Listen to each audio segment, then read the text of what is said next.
इतनी नहीं चलती थी, बस हाथ रखना है इसमें बस। आ जा आप दाम बहुत निकल आए।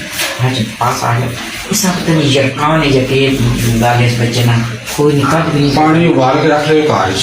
अच्छा। पानी उबाल के ठीक है बोतल भर लो। इसका कम से कम 8-10 गिलास डेली पिलाओ। हर घंटे बाद पानी पिलाओ। ठीक है। फिर पेशाब करे फिर पिलाओ। ठीक है। जिस टाइम इसमें पेशाब सफेद में हो ना पानी पिलाइए। और कोई कार जो तरकारी है ना उससे लाल मिर्च गरम मसाला कुछ नहीं पाओ। तुम लोग बेशक खाओ। इस बच्चे से ना कोई नरम चीज खिचड़ी हो कोई भी हो, लेकिन लाल मिर्च गरम मसाला कुछ भी ना हो। हत्या कि नमक भी ना हो, नमक भी बहुत गर्म होना है। इसे पानी पिलाओ जरकान में ऐसा दम का छोड़ना हो। ठीक है। इसे फिर चेक करके ना 7-8 दिन बाद अगर इसमें पेशाब सफेद हो जाए फिर ठीक है, वरना से मेरे को लेके आए। ठीक है। ठीक है।